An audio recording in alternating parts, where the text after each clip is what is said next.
This is it for announcements, so let me turn it over to our Senior Associate Dean, Peter Hurst.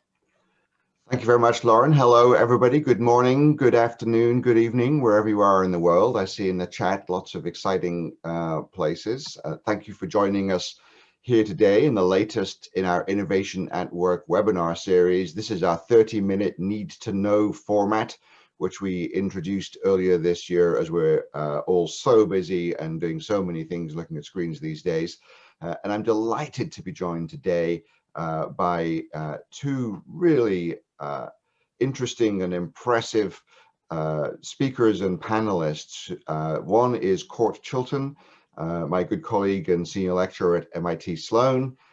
Court has a long history of being an executive himself, particularly in the learning industry before joining Sloan, and is really one of our very active instructors in the executive education program.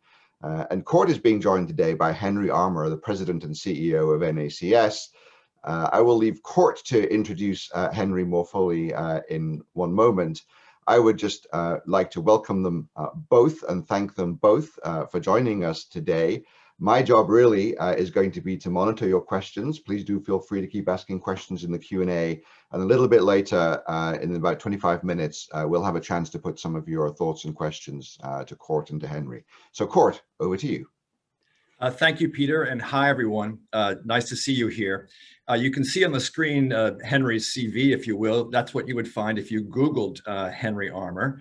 But I just want to tell you a couple of things about how I know Henry and some things that you would not be able to find if you Googled him. So I know Henry because I'm part of a team that's working with Henry and his organization, the National Association of Convenience Stores, on an education program that's designed to help executives in the convenience store sector increase the pace, the amount, the rigor of innovation. And so together, we've been working for about 3 years on this. What I've learned about Henry is that he's a skier, he's a winemaker, and he's a super thoughtful and creative problem solver. So I'm delighted to welcome him here today. What we're going to do is he's going to give you a brief overview of the sector, because it's a sector that many people don't quite understand or only see a piece of. And then he'll talk about how the pace of innovation has really been ramped up by COVID in his sector.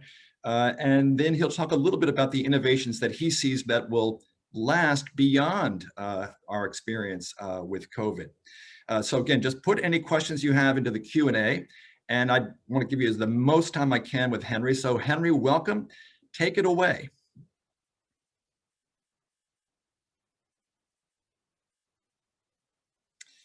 Unmount myself, and thanks, Peter. Thanks, Court, for those nice introductions. I am sharing the screen here on a little bit of a. Here we go. Well, let me start off. I think with this whole idea of retail transformation in the age of COVID. We don't know how long that age is going to last, and that's going to be a part of what I think is going to stick in some innovations that have taken place in our industry and what's not. But I thought I'd start off, as Court mentioned, by giving you a brief overview of the convenience store industry in the States. NACS is a almost 60-year-old trade association with members in 57 countries. We're headquartered in Washington, D.C.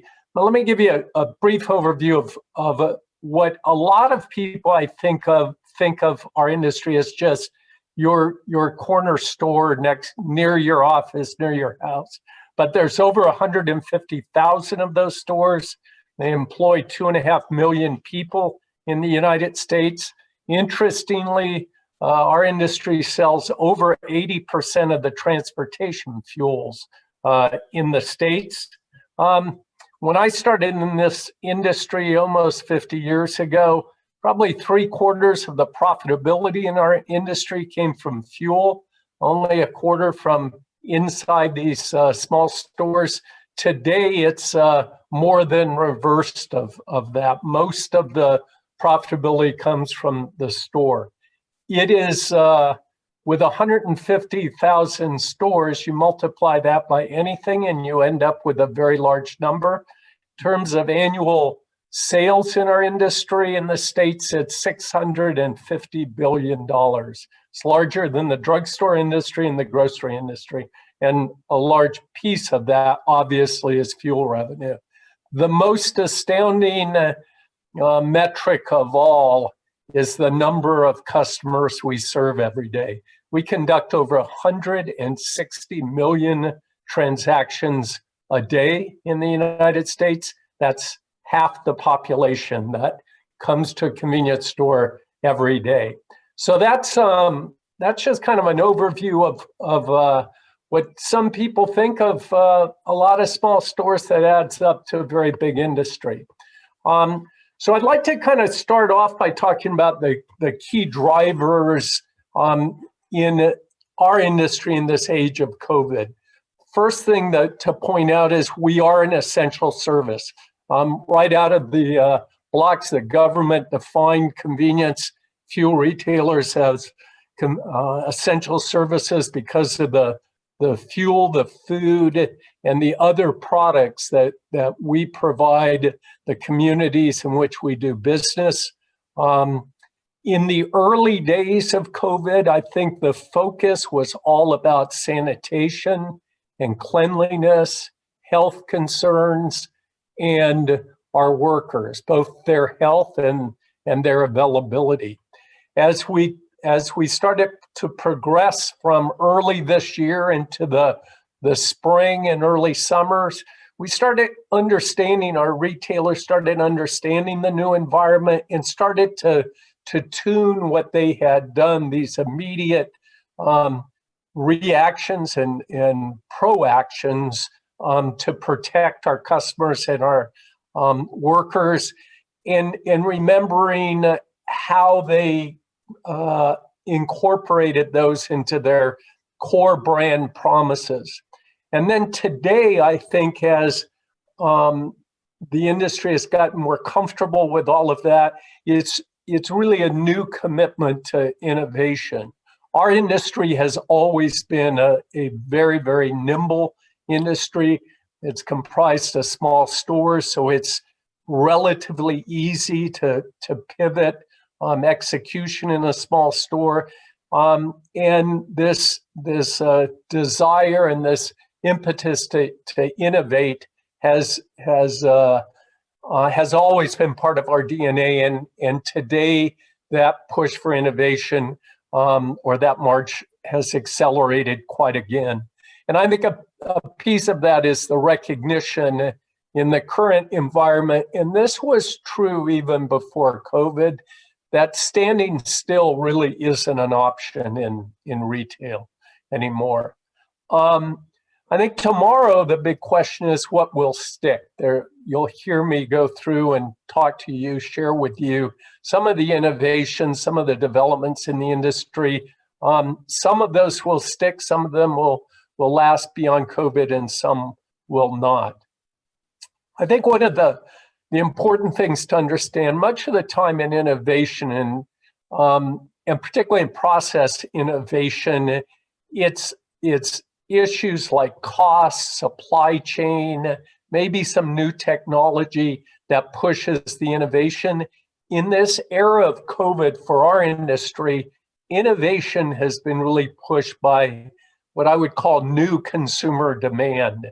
You know, the demand, this heightened demand for safety and health, healthy in a sanitary sense. I'll say the whole trend for better for you food and eating more healthily, that had been a long-term trend until COVID hit, and suddenly consumers want to indulge themselves from our data.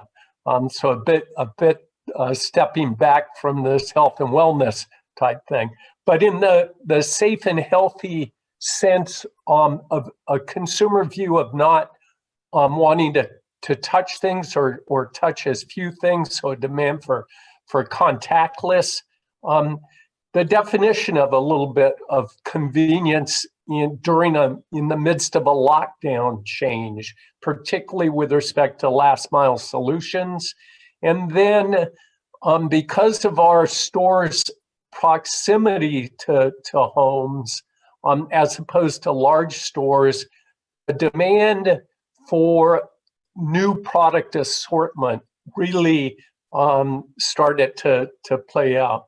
But in addition to these new consumer demands, there were also regulatory factors that pushed innovation. Safety again, operating formats, the regulations against in-store seating, for instance, and self-serve beverage bars, things like that. And then the regulatory environment with respect to labor had a big impact on labor availability. Another big driver, as we saw, because we're, as you can imagine, with 150,000 stores, there are about 90,000 companies in the industry. And the pace of innovation or change varied greatly. And where it happened the quickest were in organizations that had already had a culture of innovation, which made it very much a key to execution. And we also saw, I think, smaller companies were a bit more nimble. They could turn on a dime a little bit quicker than larger companies could. And then finally, most of the innovations that took place actually didn't just come out of nowhere. Many, almost all of them were on our radar screen before, and COVID really just accelerated the movement and experimentation with them. So I want to take you through a little bit more detail of early days, midpoint, where we are today, and then finally what may stick in tomorrow. In early days, as I said, a lot of sanitation health concerns, moving from self-service, particularly in food service executions, to full service. A lot of attention to safety and quick moves for things like wearing gloves in food service. But the challenge in our industry is that we have a lot of our food service employees work in other places in the store, and it became very apparent. I think there's a lot of research that latex gloves really don't keep anybody safer if people are touching the same things they're touching when they have gloves on versus not gloves. But it was more of a storytelling, more of a signal to customers that a store was paying attention to safety.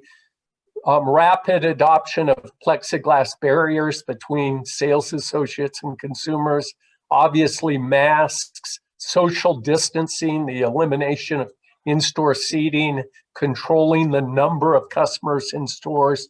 All of those things were in the first wave of what took place. There was also a very heavy burden on the employees, on the store workers, concern about their own health, and also placing the responsibility on them to enforce proper protocols. And many of you probably read about arguments in stores, customers who didn't want to wear masks, things like that. And that placed a big burden. The compliance police, so to speak, became the store employee. So with that big burden, many of our members spend a lot of focus on taking care of their people. Bonus pay for working during that time, at-risk people being paid full pay, but insisting that they stay home. As we got past those first few months of the pandemic, in the midpoint, safety, the protocols were established, customers were getting used to it. It became more of the safety element was about contactless, right? And I'll talk a little bit more about where we are on contactless today. But in payments and in other aspects of the shopping experience. There also appeared in this midpoint really a new demand for assortment as large stores were farther away, some closed.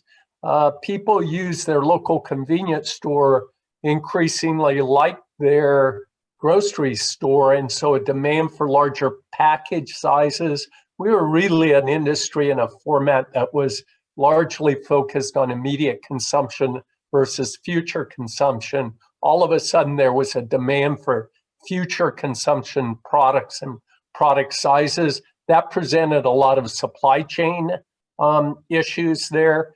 I mentioned also in that time in supply chain and replenishment models, some of our traditional categories went ballistic. Things like beer and wine and cigarettes, the demand for all of these things skyrocketed. And so we quickly had to adjust automatic replenishment models to incorporate volumes that we had not really seen before. Masks had been obviously in place from the early days. However, as I mentioned earlier, in this midpoint, companies started to understand or bring back part of their brand promises. So we started to see more personalized things like signs on the plexiglass that would say, "Behind my mask is a smile." A little bit more personality and retail theater and play around some of these restrictions that were serious, but we needed or companies needed to put their stamp on it. Social distancing was one with in-store seating. We have a great member in Panama, Terpel, who had in-store seating. And as probably all of you saw with seatings, they were, taped off, can't sit there. Terpel put giant teddy bears in their seating booths, saying, "Sorry, occupied." And that got a lot of press, but it also gave people coming into the store in an environment where, we've all been a little bit depressed, kind of an uplift there. Henry, if I could interrupt for a second, because I know you have some pictures of some of these innovations, and I want to make sure you get to those and your takeaways for the things that'll go into the future. Great. So the final thing in this midpoint thing was exploring some new last mile solutions to it. Click and collect, pop-up stores. This is pictures of stores. A store in Denver in a condo building there, where in 3 weeks they put together a pop-up store in the condo building that was all self-checkout, unmanned store there. We saw similar things in Brazil. I think we also saw companies helping employees cope with, as I said, bonus pay, and then a sense of purpose, of some promotions of buy a bag of groceries, and the store will deliver it to a needy family. Then finally, as we got to today, delivery models, the devil's in the detail.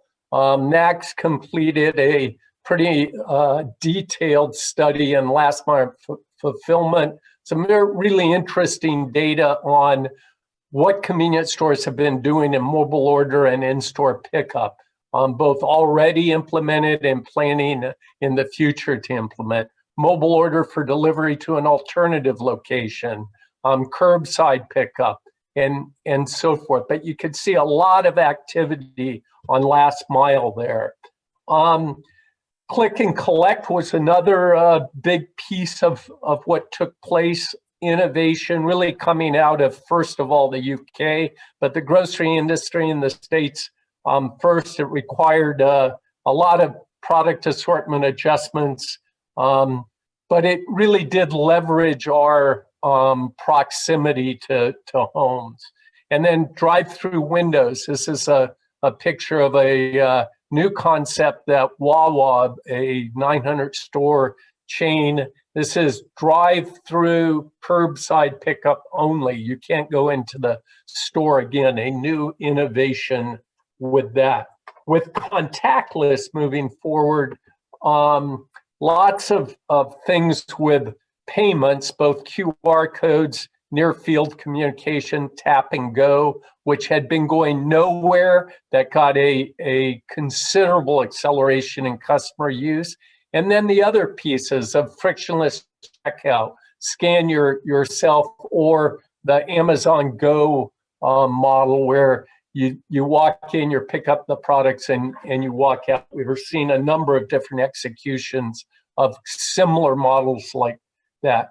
Labor productivity is another area that we really saw quite a bit of attention now to. This, by the way, this slide is with Wawa doing that drive-through window execution. They had to map the labor productivity. How do you do that when you've never done it before? And mapping, so they set up an entire, warehouse, a test store in what the labor components of drive-through are. Circle K on employee training, because they had typically brought people to regional training centers to train them, introduced online training, but also with gamification associated with it. A lot of machine learning type things on employees, computer-based learnings, and then contests of ranking. How did you do with respect to in your store, in your business unit, in the country with Circle K? And that has greatly improved their training. In Japan, some experimentation with Family Mart on remote controlled robots to stock shelves even. So what are the big takeaways at the, as we went through all of this? I think there were really three things that jumped out. One is there's absolutely a huge need for a culture of innovation. And what we mean by that, and where we see culture of innovation at retail be particularly productive, is when companies, as they are testing new concepts, tell their employees not only what they are and how it's going to be done, but communicate why it's being done, what problem is trying to be solved, and then having loose guardrails for successful field implementation, very much of a test. And I underline the word here, learn, because really a productive innovative process is not just testing a bunch of things, but rather learning from those tests, setting up hypotheses and testing those to guide future tests. The second thing I mentioned earlier was nimbleness, quickly but very thoughtfully responding to opportunities and challenge. We saw a lot of that, and taking advantage of the learnings of tests so that you can quickly redirect or tweak things. And finally, experimenting around the edges as a deliberate process, that the companies who had been already working on some of these things were able to move much more quickly because they were in a constant experimentations around the edges of their core business.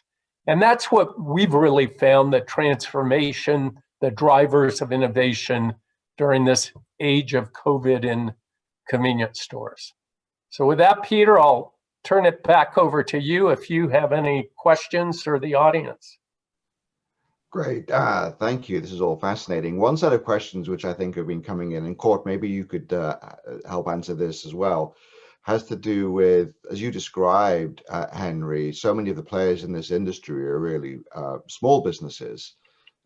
And maybe many of us think that this sort of tech innovation is, the preserve of the huge companies like Amazon. But what is it that you're seeing here is actually enabling these smaller businesses to be effective in all these different kinds of innovations? And Court, maybe you have some thoughts about that too. Great, go ahead, Henry. Well, one thing is it on a lot of things like technology, infrastructure, innovation, large companies, have legacy systems. And they have a huge technology debt because there's so much tied to their legacy systems. There's a great reticence to move onto something new. Smaller companies, it's less expensive. They have less capital investment in it, and they can pivot much more quickly. They also don't have as many layers of bureaucracy to get through. Court, you may want to comment on that also. That's true. The advantage of the big companies is they also have people who can be devoted to things like the payment systems and digitalization. That does take some sophistication that not every small company has. But having said that, there's so many innovations in terms of how you work with your employees, how you create a safe environment that companies of any size could choose to do if they're thoughtful about what do our consumers need now, and they stay attentive to that, and they don't assume that business as usual or sitting tight, as I think you put it earlier, is the way to go. They just need to keep it fresh and keep checking in with consumers and with their people to invent new ways to connect with to connect them to each other. That's great. And sort of on that same theme, some questions about, and that related perhaps to contactless payments, but more than that, also you mentioned inventory control and new approaches to thinking about inventory. How are your members really approaching the data opportunities and the data challenges around those questions? I mean, there could be a flood of new sources of data from all of this. Are they able to take advantage of that?